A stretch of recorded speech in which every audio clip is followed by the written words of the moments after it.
Charter California edition. I'm Brad Pomerance. We are joined by Nathan Miller. He's a trustee with the Riverside Community College District. Sir, I thank you so much for joining us. It's a pleasure to be here. Speak with you about what could be a sea change in terms of adult education.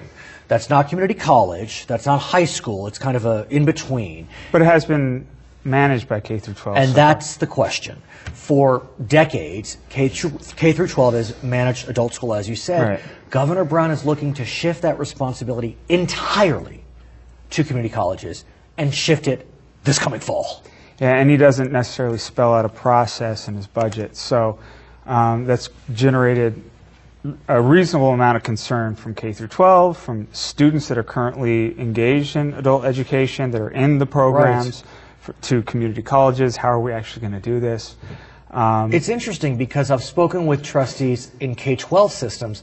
They want to keep adult ed. Not all of them, but I think the vast majority of them do, and maybe a lot of them don't want to say they don't want it. But I know Riverside has adult education program. The San Bernardino City Unified School District, they have an amazing adult education program. They just had a new superintendent over there, Dale Marston. He is not interested in letting it go. So what's interesting, though, Nathan, is that if you think about it intuitively, it would seem that adult ed should be in a system other than K-12. I mean, K-12 is for kids. Not necessarily. Talk me through it. Well, there are two aspects to adult education. There's the career technical education programs that go on in the domain of certain adult education facilities. Some of them are a little better at that than others. They do great nursing programs over in San Bernardino. Okay. It's a good program. That makes sense if you want to take those programs and give that responsibility to community colleges, of course. I mean, that's what we do. It's a large aspect of what we do.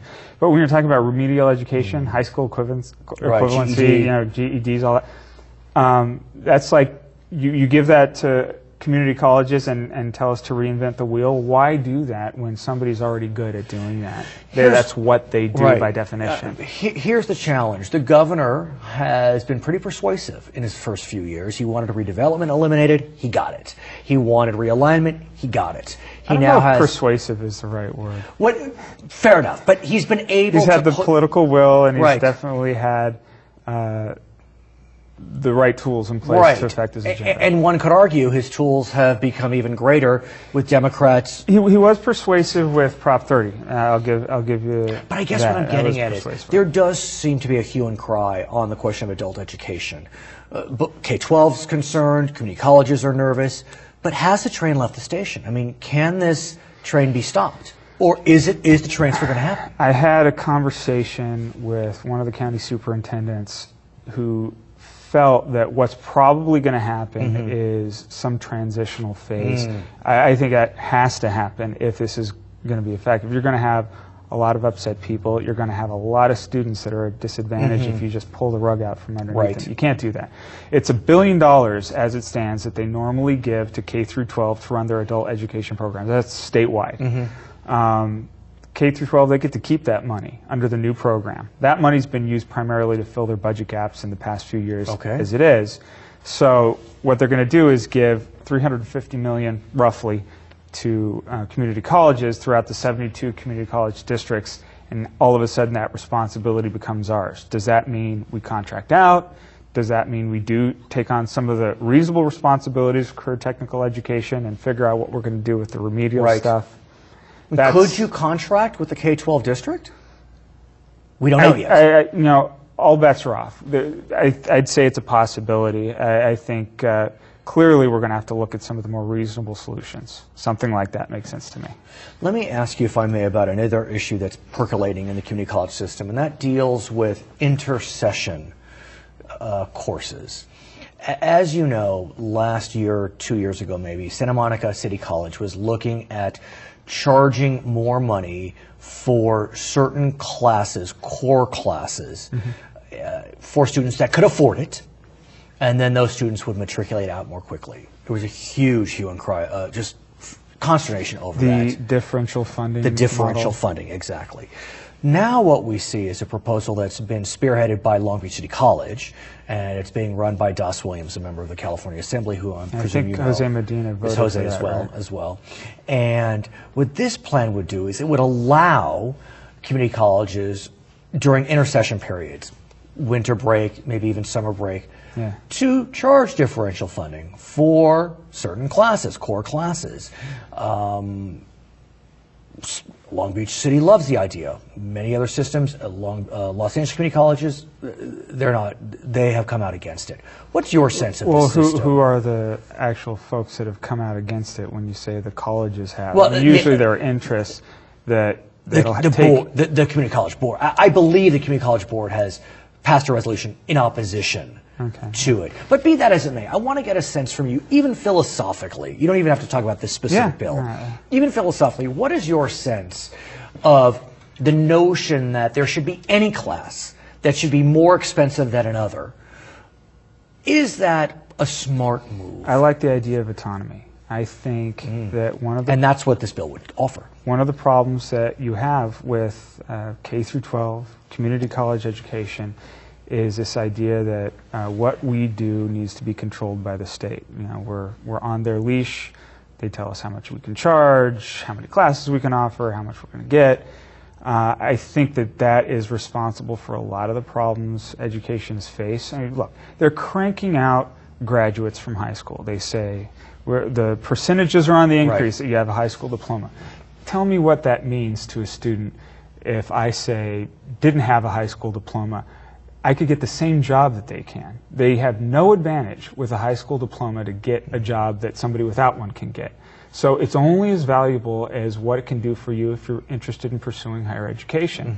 So they have this high school diploma, and about 25 to 30% of these high school graduates are what we call college ready. Right. What are you supposed to do there? Well, that's where community colleges come into play. Exactly. And so we're on the front lines of salvaging some of these students that go there because they want to better their lives.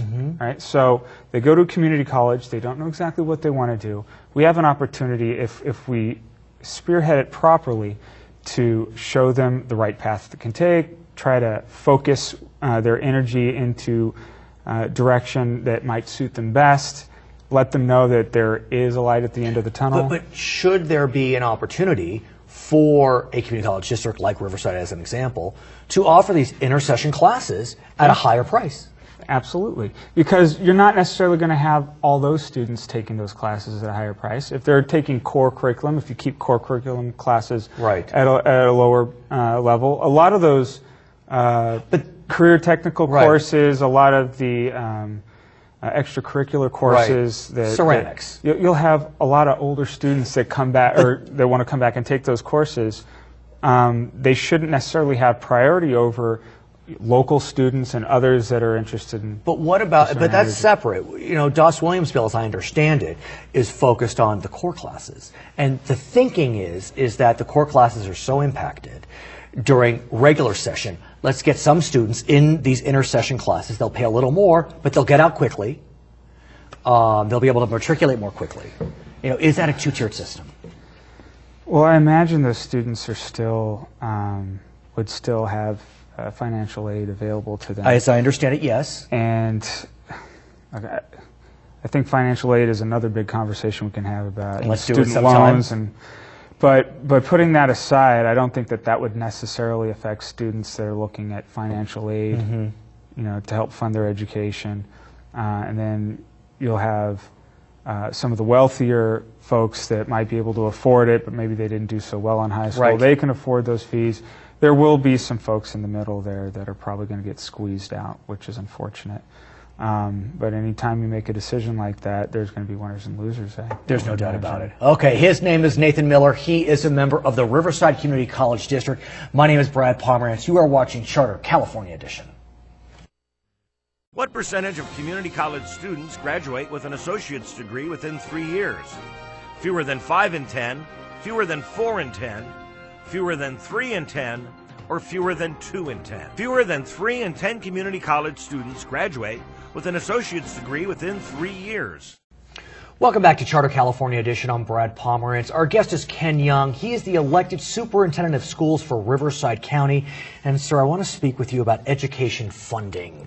The governor has proposed something very, very bold, and that would really change the way education is funded in our state. I want to focus on one section of his proposal, and that deals with augmentations that would be offered to school districts that educate students that are economically disadvantaged, that are learning English or in foster care at great numbers. Okay.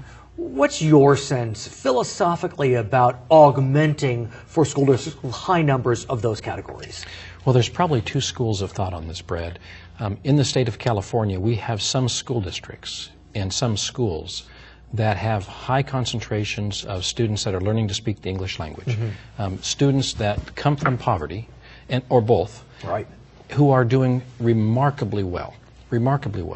And I would say that many of them are not in a situation where they're small class size anymore, because that has pretty much gone to the wayside as the budget reductions have forced cutbacks in education. It is interesting. During this economic downturn, we've seen API scores rise. Yes, we have. And so it begs the question, do we need as much money as New York, who spends almost double per pupil? Yeah. Well, I think what you're seeing is the concentrated long-term effects of really focused instructional, really high-quality instruction that takes place in the classroom, and focusing on looking at student results, how are students doing, and then monitoring and adjusting instruction to ensure that all students are really performing well. But let's talk about all students, because there's no doubt that the governor is looking to, I guess the word is prefer certain students. I don't mean that pejoratively, but in terms of funding decisions for the students in those three categories, he wants to give 35% per each one, and if one school district has more than 50% in those three categories, another 35%. That's a potential 70% bump. Right. So we're talking about students that are English learners, students that are in poverty, and students that are in foster care. So first of all, there's no research that says an exact amount of money causes an exact kind of result. Right. And in fact, that's probably not going to happen in public education.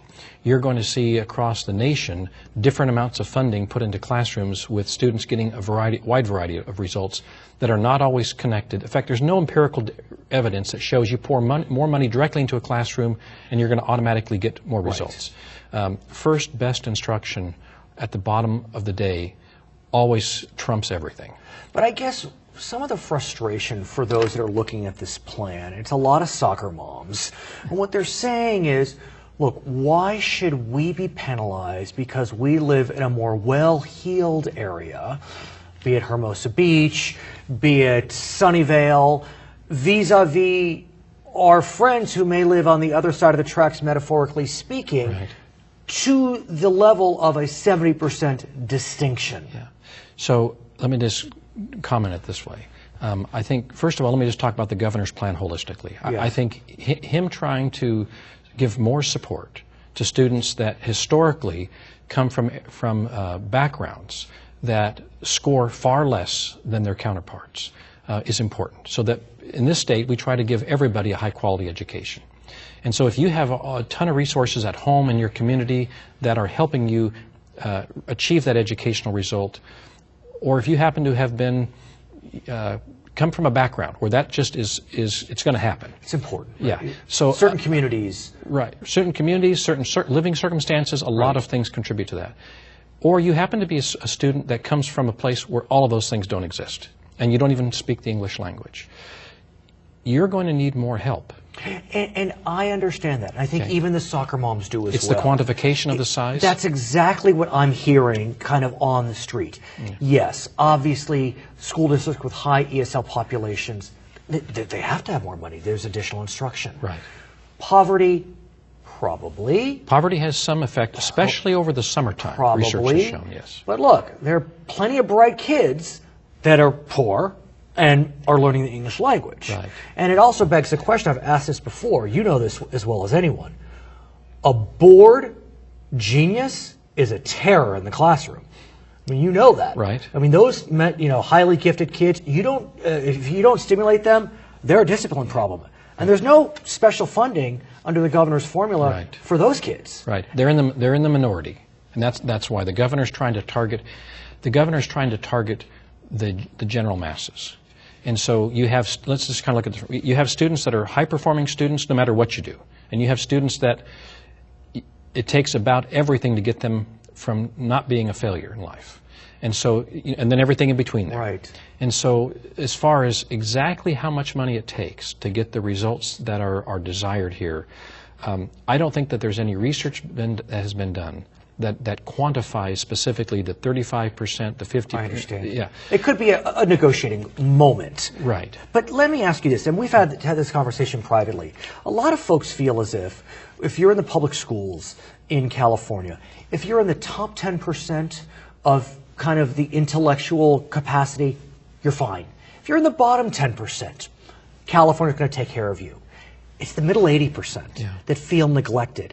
And this plan seems to perpetuate that. Mm-hmm. You know, somehow the mentally gifted, they'll be fine. You know, the school district will, through more local control, because part of this plan gives more local control, will take care of them. But what about that middle 80%?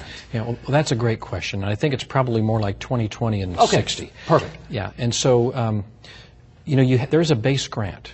And the base grant is designed to provide a flat amount to all students in all schools. Right. And we believe, I'm speaking as county superintendent in our county, we believe that the base grant probably needs to be looked at, because it's going to put us, when it's fully established, the base grant will be funding the mean, but the mean is going to be augmented. So, hopefully. Hopefully. But it's going to fund the public education system at 49th in the nation. So I don't think that that's exactly where we want to be. Even with Prop 30 passing and with more revenue coming into the state, we're still at 49th. Yes. But what the governor's proposing to do is to take the students that have these unique needs we've talked about, provide more funding for there, and then when you add that all up per funding of the students and divide it by the number of students, it raises the statewide average up higher. Do we know? I don't know the exact figure on that, but it doesn't bring the schools that do not have high concentrations of these, it doesn't bring them up. So that goes back to your 80% question. Right. And what those schools have to do is look at the state has a fixed amount of money, and how much money can the state give to education, and the state is distributing it the way that they feel, right, wrong, or indifferent, is the best way to distribute that. So now, I think sometimes it comes back to the local community. If we feel like the upper or the middle needs more funding, unfortunately, it's going to But arguably, yes, the localities will have that authority now, because as part of the governor's proposal, he's cutting a lot of these strings between Sacramento and the local districts. Right. The categories will essentially be gone. But I do want to ask you about, I believe the court case is called Serrano versus Priest. Yes. Is that right? Yes. I mean, that requires, it's basically one vote per person in education. You know, each child has to be treated equally. Do you see a problem with this formula in terms of the Serrano case? Yeah, well, the Serrano case had to do with students that live in high wealth areas, being able to put more money into their school system than low wealth areas, but through local property taxes. So now it's somewhat reversed, if you will. Yeah. And so now what's going to happen is you're going to have some schools in higher socioeconomic areas that have less state-provided money. And so if they want to have more money in their school system, they will probably need to look at locally. And that it goes to the question of whether the threshold to pass bonds, for example, in education should be changed. Right, exactly. Right now it's 55% for infrastructure, but could you pass a bond for salaries? Yeah, and I think you have to have a compelling place on where you're going to use those funds, Brad. Okay. Because if you're going to ask the local community to help backfill what the state's got priorities. Right. The state's trying to get the economy going, and you have a lot of people that are underemployed or unemployed. Right, I hear you. His name is Kenn Young. He is superintendent of schools for Riverside County. I'm Brad Pomerance. When we come back, we'll be speaking with the president of La Sierra University. Big honor for them. We'll be right back. How many categorical programs would be impacted by Governor Brown's proposed changes to the local control funding formula? Governor Brown's proposal would permanently eliminate bureaucratic requirements associated with 40 to 50 categorical programs. It's Charter California edition. My name is Brad Pomerance. It's my honor to introduce you to Dr. Randal Wisbey. He is the president of La Sierra University. He is joined by Professor Susan Pat. She is the director of La Sierra's Service Learning Program. Before we talk about an incredible honor that this university achieved, I'd like Dr. Wisbey to tell us a bit about La Sierra. Well, first of all, thank you very much for having us on your program. Please. La Sierra University is, as you've noted, right, located in Riverside, California. Yes. We're a campus of 2,400 students. Nice, not too big, not too small. It's a terrific learning environment. It is an institution that is part of the Seventh-day Adventist system of higher education in North America. It is a campus that is full of life and full of service that we're going to talk about today. Talk about service, because Professor Susan Pat heads up the Service Learning Program. What exactly is service learning, Susan?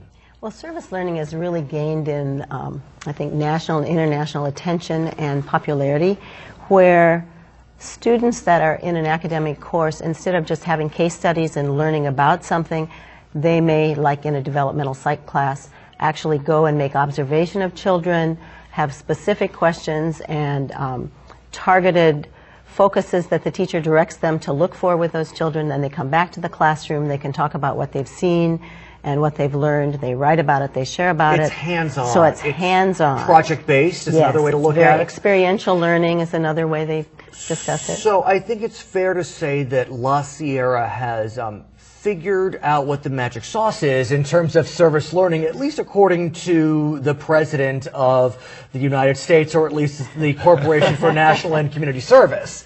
Why don't you tell us about that, Mr. President? Well, recently we received the word that the organization had selected La Sierra University as one of 5 institutions in the United States to receive its highest honor. One of 690 institutions that are on the honor roll, but we received one of the top 5 awards. And it was an incredible honor to be able to go back to Washington, D.C. and to receive this award on behalf of our university. It's really stunning on so many levels. You think about the number of institutions in our great nation, and to think that La Sierra was singled out in the top 5, I can only imagine, Professor, how it must have felt for you when you got word.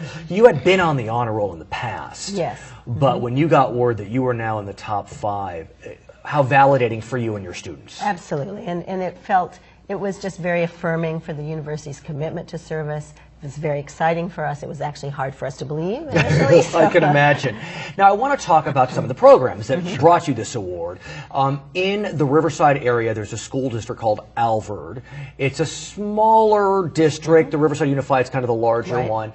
It represents some well-heeled areas and some more challenged areas. Sure. Tell us what you have done, La Sierra has done, in terms of the Alvord Unified School District. So this award was actually specifically targeted because of the special focus group of the Promised Neighborhood, because of the work that's done in our local area. Right. And the Alvord District has this long alliance with La Sierra that goes back about 10 years. Is La Sierra in the district? We are in the district. Got it. And so because of that, many of our students actually go and do tutoring.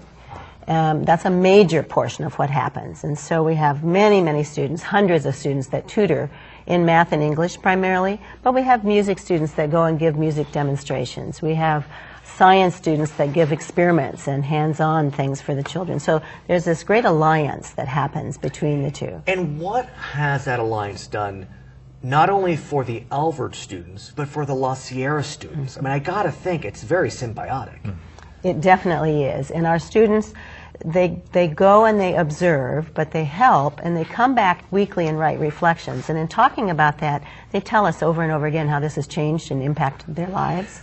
Mr. President, why is it that La Sierra put such a high premium on service learning? And it's really a premium that's been placed not just over the last few years, but La Sierra has a history of this. I mean, you came to the game before the game even started. Yeah, you know, it does have a long history, but I would say that the primary reason is the integrity and commitment of our faculty. We have an outstanding faculty, and a program like this would not take place without the commitment of faculty who are willing to look at curriculum, look at ways in which their courses can embody service elements, in which they are there, right in the middle of these experiences with their students on a weekly basis, This year, I think some 40 faculty members are participating in this particular program, and so it's that commitment, Right. I think, that really is the primary reason. And I do think it's in our DNA. We have, since 1922, when we opened our doors as an institution, we have had a very strong commitment to reaching out to our neighborhoods and to our world. And let's talk about your world, because we live in a world, we're becoming increasingly interconnected. And while some students have done remarkable work at Alvord in Riverside, other students have gone overseas and have done work that has been equally as inspiring. Tell us about some of those programs. You know, one of my favorites is our Enactus team. Tell us about Enactus. Enactus, formerly known as SIFE, Students in Free Enterprise, the organization just recently changed its name. Our Enactus team, which really looks at entrepreneurs in action, this group of young adults on our campus has just made a dramatic difference around the world. And in fact, La Sierra University has won 2 World Cups with SIFE. It has won the national competition 6 times. So there's been a tremendous opportunity as well for us to exert leadership in this area. And we travel the world. In fact, this year there are teams that are involved in India. As far away there with a cow bank, creating opportunities for women. Let's talk about India. My father recently traveled there, and he said, you don't know poverty until you go to India. I mean, it is poverty of epic proportions, and it's poverty at every turn, at every corner. There's a lot of wealth, but a lot of despair. And so tell us how your team helped to build schools in India. I mean, you're not just there, you know, doing small projects. They're significant projects. They built 2 schools this past year in combination, in collaboration with Maranatha volunteers. They have created this wonderful opportunity for women to move out of the fields as day laborers and to own their own cow. And so we've created a cow bank, which... It's funny that my father said that there are cows everywhere. When you go to India, they're everywhere. And so how inspiring that commodity... It creates a great opportunity for these women to have a brand new lease on life, to be able to care for their family, to be able to really offer their families opportunities that they would otherwise not have, just by owning a cow, being able to milk the cow and be able to provide... And we think about Africa, and we think about in the mid-90s how in East Africa the human rights calamity in Rwanda, and how that country is still on the mend, and La Sierra students again have worked to help students in Rwanda. Please, either can tell us about that. You know, I think one of the things that I am continually reminded of is that, as you said, our world is very interconnected, and our students are creating opportunities, whether they go as student missionaries. I think in Rwanda, that was a situation in which students were very active at the local school level, working with children, or whether it's with Enactus, entrepreneurship, really taking action in the lives of our students who long to be creative business people, capable business people, ethical business people. These are just great ways in which we're working with countries and institutions to see these kinds of changes take place. I have to tell you, I interview a lot of people, and I can feel the energy coming toward me. Just the true sense of pride and sense of accomplishment. And I am so proud of you as a friend of La Sierra University. And I can only imagine that moment when you had the blessing to call Mr. President and say, guess what? We're in the top 5. Yeah, you have to travel to Washington, D.C. Exactly. Congratulations again. We are speaking with the president of La Sierra University. His name is Dr. Randal Wisbey. He is joined by the professor, Susan Patch. She is the director of service learning at La Sierra. I'm Brad Pomerance. This is Charter California Edition.